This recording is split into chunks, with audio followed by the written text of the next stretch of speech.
아멘. 요한복음 36번째 시간, 이는 너희로 믿게 하려 함이라 입니다.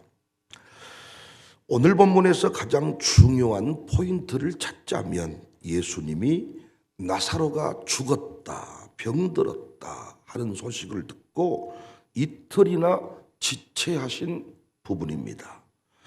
예수님은 정말 나사로와 그의 가족을 사랑하셨거든요. 나사로가 죽게 된 것, 그 일로 인하여 슬퍼하는 가족을 보면서 우리 예수님은 눈물을 흘리셨거든요. 35절 예수께서 눈물을 흘리시더라. 36절에 이에 유대인들이 말하되 보라 그를 얼마나 사랑하셨는가. 5절에 예수께서 본래 마르다와 그 동생과 나사로를 사랑하셨다.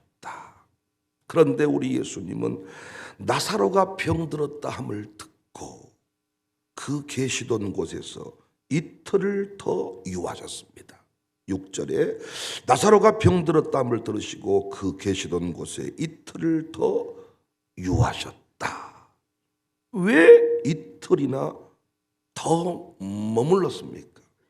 제가 제주도 같은 곳에 갔는데 갑자기 누가 죽게 되었습니다. 그러면 즉각 없는 비행기라도 만들어서 수영이라도 해서 나와야 담임 목사지. 병들어 죽게 되었습니다. 그랬더니 이틀 더 있다 가겠습니다. 답답하지 않겠습니까? 이해할 수 없는 장면입니다. 왜 여전히 우리의 기도를 들으신다 했는데 지체하시는가요? 우리 신앙생활에서 가장 힘들다면 힘든 문제가 이 부분 아닌가요? 왜 즉시 내 아들, 딸 결혼하지 않나요? 왜 즉시 돈 문제가 해결되지 않나요? 왜 지체하시는가요? 백배결실 주신다고 했는데 왜 지체하시는가요? 3절 이에 그 노이들이 예수께 사람을 보내어 이르되 주여 보시옵소서 사랑하시는 자가 병들었나이다. 이때만 예수님이 즉시 오셨으면 살았을 것입니다. 그런데 왜 지체하여 죽게 만드냐고요? 왜 지체하시냐고요? 왜 예수님은 이틀이나 더 유하신 뒤에 나사로에게로 가자 하시냐고요? 또 재밌는 건 뭔 줄 아세요? 이틀 뒤에 이제 가자고 하니까 제자들이 안 된다 그래. 죽으려고 그러십니까? 8절에 제자들이 말하되 랍비여 방금도 유대인들이 돌로 치려 하였는데 또 그리로 가시려 합니까? 이때는 예수님이 빛과 어둠에 대해서 말씀합니다. 빛이신 예수님이 지금은 일할 때다. 그러므로 가야 된다. 9절 예수께 대답하시되 낮이 12시간이 아니냐 사람이 낮에 다니면 이 세상의 빛을 보므로 실족하지 아니하고 밤에 다니면 빛이 그 사람 안에 없는 거로 실족한다. 지금 내가 가야 된다. 나사로가 병들었다 했을 때 예수님은 말씀했거든요. 4절에 예수께 들으시고 이르시되 우엄에 어찌하였으나 하신 게 아니라 이 병은 죽을 병이 아니라 하나님의 영광을 위함이요 하나님의 아들이 이로 말미암아 영광을 받게 하려 합니다. 그러니까 차로문맥 따져보니까 예수님은 나사로가 죽기를 기다리셨네요. 죽었다는 것은 인간의 소망이, 인간의 이성이 더 이상 작동되지 않는 순간입니다. 모든 것이 완전하게 끊어진 상태를 말합니다.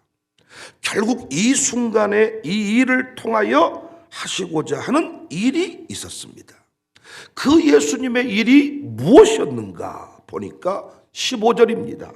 내가 거기 있지 아니한 것을 너희를 위하여 기뻐하노니 이는 너희로 믿게 하려 함이라.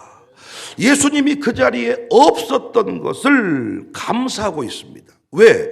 그 자리에 계셨다면 너무 사랑했기 때문에 고쳐 주었을 것이라는 겁니다. 나사로는 죽지 않았을 거라는 겁니다. 그 자리에 없으셨기 때문에 고쳐주지 않았고 고쳐주지 않았기에 죽었고 죽었으니 제자들이 믿게 되었다는 것입니다. 결국 지체하시는 사건을 통하여 마리아, 마르다, 제자들까지 믿음의 사람으로 굳게 서게 되었네요. 사랑하는 여러분, 지금까지 마리아와 마르다는 예수님과 좋은 관계였지요. 늘 이 집에 들르셨지요. 잡수시고 영적으로 존중을 받았지요. 음식 해주고 말씀 듣고 정말 친한 사이였습니다. 그런데 예수님과 친했지만 믿음이 있는 상태는 아니었습니다. 곁에 있다고 다 믿음이 좋은 것 아닙니다. 그래서 하나님은 늘 믿음을 확인하십니다. 제가 목회하면서 어렵게 느껴지는 것이 10년 넘게 여러분과 살다 보니까 다 여러분이 좋아진다는 거예요. 싫은 사람이 없어진다는 거예요. 여러분도 나이 드셔가면서 원수가 별로 없죠. 지금도 원수가 많습니까? 젊은 날에는 다 원수입니다. 나이가 들어가면서 아이고 미워하면 못한다냐? 다 좋아지고. 젊은 날 목회할 때는 칼 같습니다. 그런데 나이 들어가면서 무딘 칼이 됩니다. 그럴 수도 있지. 여러분들은 그걸 보고 우리 목사님이 은혜로워졌다 그래. 칼같이 딱 잘라버리면 우리 목사님 독하다 그러고. 제가 어려워지는 것은 갈수록 싫은 사람이 없어져. 여러분이 안 믿어도 사실이야. 다 예뻐지고 다 이해가 돼. 옛날에는 어찌 그럴 수가 있다냐 이런 게 많았다면 그럴 수도 있지. 네가 집사람은 그만큼 했겠냐? 못했죠. 그러면 잔소리하지 말어. 예. 그래서 다 이해가 되려 그래. 어떤 일을 할 때도 별로 두렵지 않아. 다 아는 사이이고 사랑하는 사이이기 때문에. 교회는 언제 사고가 터집니까? 이때 사고가 터집니다. 왜? 교회는 끝까지 친분이 아니거든요. 교회는 끝까지 목사랑 밥 먹는 사람이 주도하는 곳이 되면 안 되거든요. 하나님은 끝까지 믿음 있는 사람을 찾으시고 그 믿음대로 역사하는 분이시거든요. 아무리 내 장인이고 내 장모고 내 친척이어도 그 사람이 믿음이 없으면 그 자리에 세우면 안 되거든요. 아무리 이 교회 초창기 멤버, 제가 올 때 저를 청빙했던 사람이었어도 그 사람이 믿음 아니면 절대 그 자리에 세우면 안 되거든요. 그런데 세월이 흘러가면서 자꾸 사람들과 친해지니까 어떤 일을 할 때 그 사람들을 세우고 싶어져요. 그 사람이나 저 사람이 다 똑같이 않냐. 이런 마음이 생겨요. 그래서 세우지 않아야 될 사람을 세우게 되는 겁니다. 끝까지 제가 은퇴할 때까지, 끝까지 제가 죽을 때까지 교회는 믿음의 사람이 선봉에 서고 아무리 내 가족이어도 믿음 없으면 뒤끝머리에 세워야 되는데 아무리 내가 올 때 나를 청빙해 준 사람이고 그때 당시에 이 교회를 지켰던 사람일지라도 지금 당신의 믿음이 없으면 당신의 자리는 맨 끝머리로 가야 되는데 그게 쉽습니까? 대통령 선거 끝나고 나서 왜 문제가 생깁니까? 아무도 자기를 알아주지 아니할 때 이 사람이 대통령감이라고 피켓 들어주고 나를 위해 돈 써준 그 사람을 어떻게 잊어먹겠습니까? 그 사람이 장관감이 아닌데 위원장감이 아닌데 정치하면 안 될 사람인데 한 자리씩 나눠주다 보니까 정부가 엉망진창 돼버리죠. 그래서 서러운 시절을 많이 보낸 사람이 대통령 하면 나라는 망하더라고요. 갚아야 될 공이 너무 많은 거예요. 교회 안에서 믿음이 아닌데 믿음 있는 척 착각하고 믿음 있는 척 행세하는 자들이 많아요. 예수님 당시에는 유대인들이 그랬고 마리아와 마르다도 제자들도 그랬네요. 그런데 나사로의 죽음 사건, 예수님이 의도를 가지고 지연시켜버린 사건을 통하여 인간적으로 좋았던 관계가 믿음 좋은 관계로 발전하게 되었네요. 인간의 이성 수준에서 이해되는 것만 옳다 얘기했던 수준에서 이성을 넘어서는 영원한 생명을 말할 수 있는 수준에 이르게 되었네요. 저는 꽤 오랫동안 교회 안에 권사는 큰 의미가 없다, 권사 무용론자 중에 한 사람이었어. 동의하십니까? 남성 우월주의 목회 했던 사람, 통합 목회를 하고 가정 세우는 목회를 하다 보니까 믿음의 가장이 중요하다. 장로교 목사이다 보니까 나는 장로님들만 곁에 있으면 된다. 그래서 어떤 중요한 일을 할 때 남자들을 주로 임명하고 여자들을 세우지 않았습니다. 저는 와가지고 권사회도 없애버렸어요. 권사님들끼리 모임 만들어줬더니 맨날 목욕탕 다니면서 교회 모든 말들을 물어내더라. 그리고 타교회에서 권사로 우리 교회 등록을 하면 10주 양육만 끝나면 저는 바로 신무권사를 시켜버렸어요. 안수집사까지는 3년 지나야 시무집사를 다시 받게 했는데 권사님들은 필요 없다. 내 목회에 별로 영향을 미치지 않는다. 여성들에 대해서 별로 제가 존중을 안 했다고요. 뭐 지금도 그게 달라진 건 아니야. 그런데 아시는 바대로 저희 교회가 은혜책불 건축하고 코로나 사건이 터졌습니다.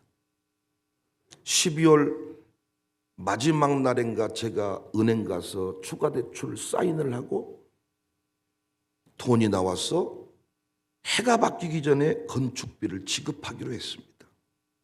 그런데 성탄절 전후로 코로나 사건이 터져가지고 언론에서 매일 정사교회 망한다는, 폐쇄했다는, 법적 조치를 하겠다는 보도가 나오니까 은행이 전화가 왔어요. 대출 중단하겠습니다. 그래서 대출이 중단돼 버렸어요. 약속을 지켜왔던 목사 입장에서 너무 힘들었습니다. 그때 제가 고심을 하다가 권사님들 그리고 우리 건축위원들 부부를 카톡방에 싹 초대하고, 기억나시죠? 여러분, 제가 약속한 건축비를 완납하고 싶습니다. 그때 건축업자는 1월 중순까지만 주라 그랬거든요. 근데 나는 그럴 수가 없다. 그래서 카톡방에 돈 알아봐 주세요. 가능한 돈을 다 알아봐 주세요. 그리고 저한테 개인 카톡을 주세요. 그랬더니 다 알아보면서 내게 1,000만 원이 있네요. 내게 200이 있네요. 내게 500이 있네요. 어떤 분이 문자가 왔어. 카드론도 되나요? 지금 카드론 따질 때가 아닙니다. 알아보세요. 그래서 권사님들이 할 수 있는 게 아무것도 없었어. 여자로서 할 수 있는 게 없었어. 교회를 너무 사랑했어.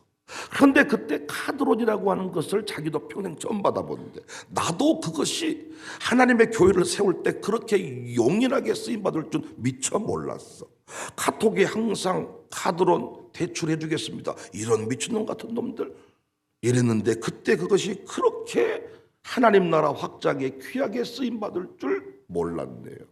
그때 카톡 나는 그때 보이스피싱의 사기꾼이 아닌가 싶을 만큼 카톡방을 열어놓고 2,000, 3,000, 5,000, 1,000, 500, 300 이래서 우리가 오전엔가 얘기해가지고 오후엔가 돈을 만들어서 건축비를 완납해버렸어요. 세월이 흘러서 시간이 흘러서 다시 은행 대출을 진행하게 됐는데 지점장이 물어요. 대출해주면 건축비 갚아버리면 운영자금이 또 없으시겠네요? 아니요. 우리 건축비 다 갚았는데요. 어떻게 해요? 우리 교인들이 힘을 모았어요. 그 코로나 시절을 지나면서요? 그렇죠. 그래서 그 은행 지점장이 감동을 받아가지고 대출이 우리가 원했던 것보다 더 나왔습니다. 건축위원들이, 남자들이 자기들이 사인하고 은행 가고 헌금하고 다 해서 할 것을 다 했는데 더 이상 못 가져오더라고요. 그런데 여인들이 그 일에 동참이 되면서 그 일이 끝나고 말았습니다. 저는 그때 깨달았습니다. 지체하시는 이런 시간들을 통하여 하나님이 믿음의 사람을 찾으시는구나. 제 목회 스케줄이 있는데 그 목회 스케줄대로 뭔가 움직여지지 않을 때 저부터 불안과 공포에 쌓입니다. 제가 이 교회 담임 목사로 오기 전에도 우리 교회는 그 지체하는 시간이 있었습니다. 그 지체의 시간을 통하여 많은 사람들이 정리가 됩니다. 밥 먹는 사이, 오랜 친구 사이, 좋은 사이, 우리 사이, 좋은 사이, 멋진 사이. 그런데 그 지체하시는 사건을 통하여 다 정리가 됩니다. 교회 주인 행세를 했던 사람들이 지체하는 사건들을 통하여 뒷전으로 조용히 물러나기 시작합니다. 그리고 생각지도 못했던 믿음의 사람들이 선봉에 서서 하나님의 교회가 계속 확장이 되고 성장을 하고. 사랑하는 여러분, 예수님 당시에 유대인과 같은 사람들이 우리 교회 직분자로 머물러 있다면 우리 교회 목회할 수 있겠습니까? 제가 영의 얘기를 하고 있는데, 성령의 감동받아 비전을 얘기하고 있는데, 유대인들은 육적인 수준에서 말하고 있는데 교회가 되겠냐고요.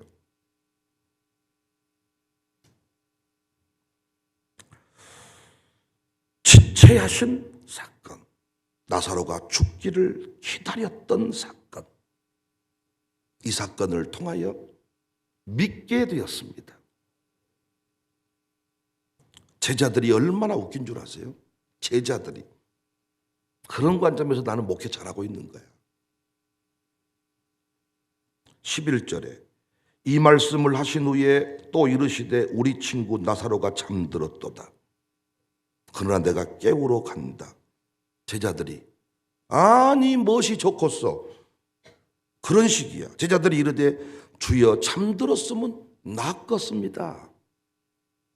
그 느낌 아시겠냐고요. 아니 말이 좋으시네. 15절 보세요. 내가 거기 있지 아니한 것을 너희를 위하여 기뻐하노니 이는 너희로 믿게 하려 함이라. 그러나 그에게로 가자. 그래요?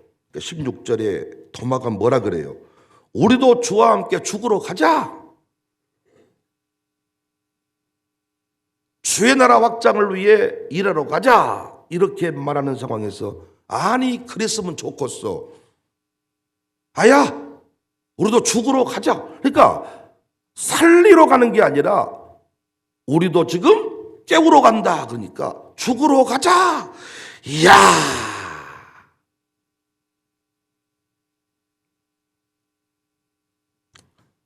여러분과 제가 늘 이런 수준에 머물러 있지는 않습니까? 목사가 설교를 하는데 아따 설교는 잘하시네. 그렇게 되면 무엇이 문제겠소? 얼마나 좋겠소? 그런데 지체하시는 예수님을 통하여 마리아도 마르다도 제자들도 믿게 되었습니다. 사랑하는 여러분, 여러분은 지금 무엇이 지체되고 있습니까? 지체되는 그 순간을 지나면서 여러분 믿음 드러나지 않습니까? 믿음 있는 척 행세했는데 지체되는 사건을 통하여 나의 바닥을 보이지 않습니까 여러분? 여러분 남편이 믿음이 좋은 줄 알았는데 지체되는 사건을 통하여 혼자 집에서 쌍욕하고 괴로워하는 그 남편을 바라보면서 부인들이여 당신 그 정도밖에 안 됐나? 당신의 부인이 믿음 좋은 줄 알았더니 지체되는 사건을 통하여 다른 건 다 괜찮았는데 여자분들은 자기 아들이 뜻대로 되지 않았을 때 괴로워하는 그 부인을 바라보면서 여러분은 실망하지 않으십니까? 재밌는 것은 그 사람이 권사야. 그 사람이 교회 장로님이야. 뭐가 되겠습니까? 지금 한국교회의 문제는 그 문제입니다. 지체할 때 가장 괴로워하는 사람이 목사일 때가 많습니다. 믿음 얘기하지만은 망해버렸다고 생각을 하는 거예요. 끝났다고 생각을 하는 거예요. 그 순간을 통하여 하나님은 나의 믿음을 확인하시는 거예요. 여기까지는 네가 그 믿음으로 왔는데 앞으로 더 큰 목회 원한다면서, 그러면 네 믿음 더 커져야지. 확인하시는 거예요. 제 믿음만 커지면 뭐 한대요? 제 안에 한지연이가 믿음이 종재기만 한데 결국 목사가 부인 못 이기는데 밤마다 나를 꼬집어버리고 여보 부르면 뭐 네 맘대로 해 하는데 어떻게 내가 목회를 한대요? 그래서 하나님이 저만 달아보시는 게 아니라 한지연의 믿음도 달아보시더라고요. 저희 부부만 믿음 좋으면 뭐 한대요? 장로님들이 종재기여가지고 아니 깨우러 가면 좋겠어. 그래서 또 장로님들의 믿음을 달아보시더라고요. 장로님들 믿음 보면 뭐 한대요? 우리 교회 장로님들 다 부인한테 지고 있는데, 아니 저까지만은 부인한테 꼼짝 못하는데 다. 그래서 부인의 믿음을 또 달아보시더라고요. 사랑하는 여러분, 제가 알고 있는 지체하는 사건들이 몇 건 있습니다. 교회적으로도 있습니다. 하나님이 우리에게 원하시는 것은 믿음입니다. 교회는 망하지 않습니다. 여러분의 인생 그렇게 망하지 않습니다. 하나님이 붙들고 있는 인생 그렇게 쓰러지지 않습니다. 우리가 원하는 게, 주님 앞에 보여야 될 게 믿음입니다. 믿음 있는 사람을 찾는데 학벌 좋은 사람은 많아도, 신학대학 졸업한 목사는 많아도 믿음 있는 목사가 없어요. 말 잘하는 목사는 있어도 믿음 좋은 목사가 없어요. 하나님은 믿음 좋은 그 사람을 찾고 있습니다. 우리 교회가 더 큰 목회해야 되니 오늘 또 하나님은 믿음의 사람을 찾습니다. 주님이 찾으실 때 여러분이 큰 믿음의 주인공이 되시기를 바랍니다. 26절입니다. 무릇 살아서 나를 믿는 자는 영원히 죽지 아니하리니 이것을 내가 믿느냐? 어떻게 믿습니까 여러분? 근데 뭐라고 말합니까? 이르되 주여 그러하이다. 주는 그리스도시요 세상에 오신 하나님의 아들이신 줄을 내가 믿나이다. 사랑하는 여러분, 하나님이 우리 교회를 쓰실 것을 믿으십니까? 여기 있는 백목사가 세계적인 종이 될 것을 믿으십니까? 여러분의 자녀가 열방의 중심에 설 것을 믿으십니까? 여러분의 기업이 끝내 열방을 섬길 기업이 될 것을 믿으십니까? 불평하지 마세요. 친한 관계를 넘어서 믿음의 관계로 변화되셔야 돼요. 우리는 의리를 못 지킵니다. 의리 못 지킵니다. 우리 내 인생에 위기를 만나면 도망가는 것이 인간입니다. 의리 같은 소리 하지 맙시다. 믿음의 사람이 되어야 끝내 위대한 역사를 이룰 수가 있습니다. 주님 어찌 내 인생이 이런답니까? 주님 어찌 내 새끼는 안 풀립니까? 이는 너로 믿게 하려 함이라. 하나님 왜 우리 교회? 이는 너희로 믿게 하려 함이라.